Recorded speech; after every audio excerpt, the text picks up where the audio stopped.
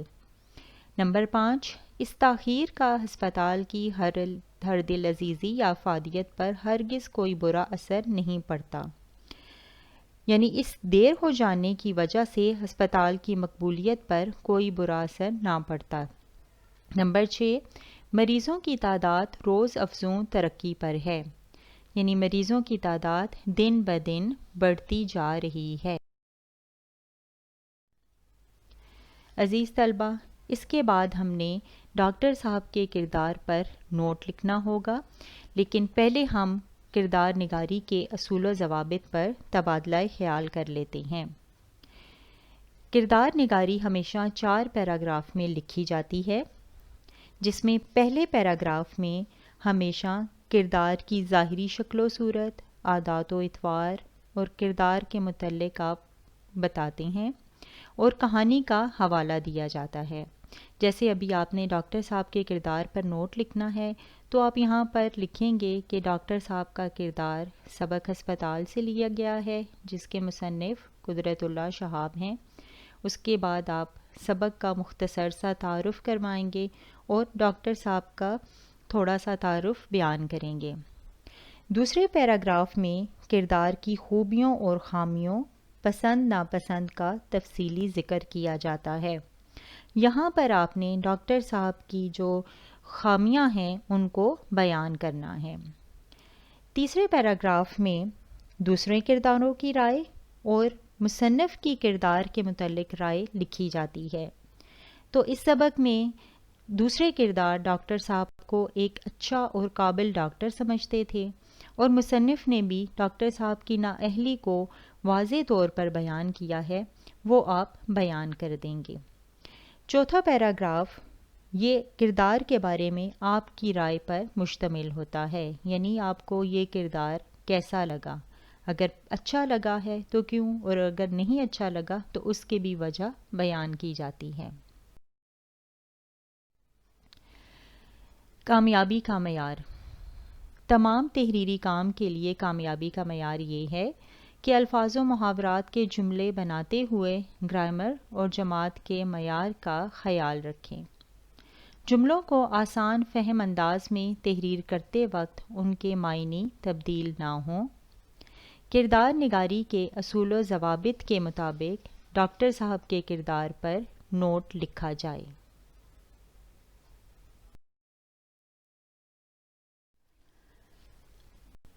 11ویں ہفتے میں ہم اردو گرامر میں تفہیم نگاری کریں گے، جو اردو زبان و قواعد کے صفحات 30-31 پر ہے۔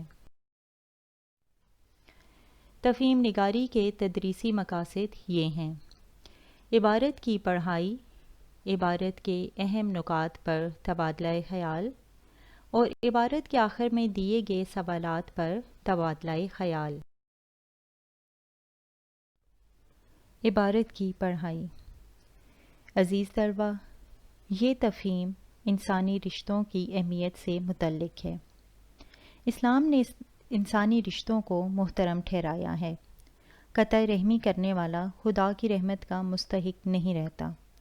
اخوت اور مساوات اسلام کی بنیادی تعلیمات میں شامل ہیں۔ اخوت کا یہ رشتہ رنگ، نسل، خاندان اور وطن سے بالا تر ہے۔ ہمیں اس معاشرے میں رہتے ہوئے ایک دوسرے کے حقوق کا خیال رکھنا پڑتا ہے۔ جس طرح اللہ کے حقوق پورا کرنا فرض ہے، اسی طرح بندوں کے حقوق کی پاسداری بھی ضروری ہے، کیونکہ اسلام میں بندوں کے حقوق پر بہت زور دیا گیا ہے، اور روز حساب اللہ تعالیٰ اپنے حقوق معاف کر دے گا، لیکن بندوں کے حقوق جب تک وہ معاف نہ کریں گے معافی نہیں ملے گی۔ اس کے علاوہ والدین کے حقوق اور اولاد کے حقوق بھی بہت اہم ہیں۔ ماں باپ کا یہ حق ہے کہ اولاد ان کا حکم مانے، ادب کرے اور دل و جان سے ان کی خدمت بجا لائے، اور اولاد کا حق یہ ہے کہ اسے نیک اور اچھی تربیت دی جائے۔ اگر کوئی طالب علم ہے تو اس پر لازم ہے کہ پوری لگن اور محنت سے پڑھے، وقت کی قدر کرے اور اپنے استاد کی عزت کرے اور خوب دل لگا کر تعلیم حاصل کرے۔ پڑوسیوں کے حقوق بھی بہت اہم ہیں۔ ایک پڑوسی دوسرے پڑوسی کو تنگ نہ کرے، اسی طرح سے ایک رشتہ دار دوسرے رشتہ دار کا خیال رکھے۔ اگر کوئی حاکم ہے تو وہ اپنی رعایا کا خیال رکھے، اور رعایا کا یہ فرض ہے کہ اپنے حاکم کی خیر خواہی کرے۔ کوئی افسر ہے تو اسے چاہیے کہ اپنے ماتحتوں سے نرم سلوک روا رکھے، اور ماتحتوں پر بھی لازم ہے کہ محنت اور دیانت سے اپنا فرض پورا کریں۔ جس طرح دنیا کے کام کاج میں حقوق و فرائض کا خیال رکھنا ضروری ہے، اسی طرح یہ بھی ہمارا حق اور فرض ہے کہ اپنے دوسرے بھائیوں کو نیکی کی تلقین کریں اور یوں ان کی اور اپنی آخرت کی فکر کریں۔ عبارت کے اہم نکات پر تبادلہ خیال۔ انسانی رشتوں کی اہمیت۔ عزیز طلبہ، انسانی رشتوں کی اہمیت کو اگر سمجھا جائے تو ان کی حفاظت باغ میں لگے نازک پھولوں کی طرح کرنی پڑتی ہے، کیونکہ ہماری ذرا سی کوتاہی ان کو ٹہنی سے جدا کر دیتی ہے۔ خونی رشتے انسان کی زندگی میں بہت اہم ہوتے ہیں اور ان کا نعم البدل بھی نہیں ملتا۔ ماں باپ، بہن بھائی، اولاد، ہر کسی کا اپنا مقام ہے۔ رشتوں کا توازن برقرار رکھنے کے لیے ضروری ہے کہ ہم اپنے اندر نرمی، جھکاؤ اور برداشت کا رویہ پیدا کریں۔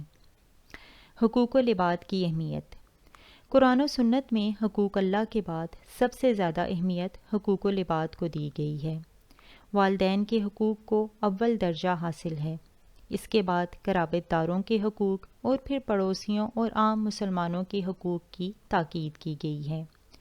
حقوق العباد ادا کرنا مومنوں اور جنتیوں کی صفت ہے۔ روز حساب اللہ کے حقوق کے ساتھ ساتھ حقوق العباد کا بھی حساب ہوگا۔ اللہ کا مجرم ہونا اس قدر خطرناک نہیں جس قدر بندوں کے حقوق کی تلفی کرنا سنگین ہے۔ اس کے علاوہ حقوق و فرائض کا خیال رکھنا بھی بہت ضروری ہے۔ اسلام نے حقوق کے ساتھ اجتماعی زندگی میں فرائض کا بھی تعین کیا ہے۔ حقیقت یہ ہے کہ اگر کوئی اپنے فرائض دیانتداری سے ادا کرے تو اسے اپنے حقوق مانگنے کی ضرورت ہی نہیں پڑے گی، لیکن اپنے حصے کے فرائض کو ادا کیے بغیر ہم دوسروں سے یہ امید نہیں رکھ سکتے کہ وہ ہمارے حقوق بھی ادا کرے۔ عزیز طلبہ، اب عبارت کی پڑھائی کے بعد آپ نے اس کے آخر میں دیے گئے سوالات کے جوابات لکھنے ہوں گے۔ ہم ان سوالات پر تبادلہ خیال کر لیتے ہیں۔ پہلا سوال ہے، اسلام کی بنیادی تعلیمات کیا ہیں اور ان سے ہمیں کیا سبق حاصل ہوتا ہے؟ اسلام کی بنیادی تعلیمات اخوت اور مساوات ہیں۔ اس میں امیر اور غریب کی کوئی قید نہیں۔ اخوت کا رشتہ رنگ، نسل، خاندان اور وطن سے بالا تر ہے۔ اخوت اور مساوات سے یہ سبق حاصل ہوتا ہے کہ سب سے برابری کا سلوک کرنا چاہیے اور آپس میں مل جل کر رہنا چاہیے۔ اگلا سوال ہے، حقوق و فرائض کا کیا تعلق ہے؟ اللہ تعالیٰ نے حقوق اور فرائض کو ساتھ ساتھ رکھا ہے۔ مثلاً اگر بڑوں کا حق یہ ہے کہ ان کا کہا مانا جائے اور ان کی عزت کی جائے، تو ان کا بھی یہ فرض ہے کہ چھوٹوں پر شفقت کریں اور ان کے ساتھ نرمی کا برتاؤ کریں۔ اسی طرح ہم میں سے ہر ایک کا فرض ہے کہ ایک دوسرے کی جان، مال اور عزت کی حفاظت کریں۔ اگلا سوال ہے، ایک طالب علم کے کیا فرائض ہیں؟ ایک طالب علم کا سب سے بڑا فرض یہ ہے کہ وہ پوری لگن اور محنت سے پڑھے اور وقت کی قدر کرے، اپنے استاد کی عزت کرے اور دل لگا کر تعلیم حاصل کرے۔ اگلا سوال ہے، اولاد اور ماں باپ کے کیا حقوق و فرائض ہیں؟ تو اولاد کا حق یہ ہے کہ اس کے نیک اور اچھی تربیت دی جائے۔ اسی طرح ماں باپ کا یہ حق ہے کہ اولاد ان کا حکم مانے، ادب کرے اور دل و جان سے ان کی خدمت بجا لائے۔ آخری سوال ہے، اگر سب لوگ ایک دوسرے کے حقوق کا خیال رکھیں تو معاشرے میں کیا تبدیلی آ سکتی ہے؟ اگر معاشرے میں سب لوگ ایک دوسرے کے حقوق کا خیال رکھیں تو امن اور خوشحالی کی فضا قائم ہوگی، لوگ ایک دوسرے پر اعتبار کریں گے۔ اگر تمام لوگ اپنے فرائض ایمانداری سے ادا کریں اور دوسرے کے حقوق کا خیال رکھیں تو ایک کامیاب، پرامن اور خوشحال معاشرہ تشکیل پائے گا، اور ہم لوگ دنیا اور آخرت میں بھی کامیاب ہوں گے۔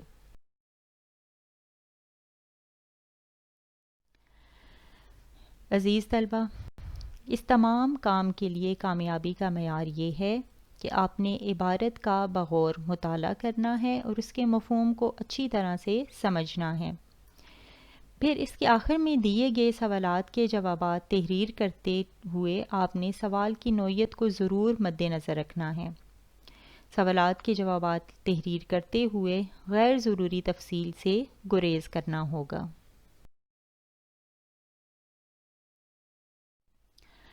آخر میں آپ سے صرف یہی کہنا چاہتی ہوں کہ جیسے کہ قرآن پاک میں ارشاد پاک ہے، مومنوں آپس میں بھائی بھائی بن جاؤ، تو مومن آپس میں بھائی بھائی کب بن سکتے ہیں؟ جب ان میں اخوت اور مساوات کا رشتہ قائم ہوگا، اور اخوت اور مساوات کا رشتہ تبھی قائم ہو سکتا ہے کہ ہم اپنے حقوق و فرائض پوری ایمانداری سے ادا کریں۔ ہم اپنے فرائض ایمانداری سے ادا کریں گے تو ہمیں ہمارے حقوق بغیر مانگے ہی مل جائیں گے۔ عزیز طلبہ، مجھے امید ہے کہ آج کا لیکچر آپ کو بہت اچھی طرح سے سمجھ آ گیا ہوگا۔ اب آپ نے اپنے 11ویں ہفتے کی اسائنمنٹ student.apms.pk پر سبمٹ کروانی ہوگی۔ اپنا بہت خیال رکھیے گا۔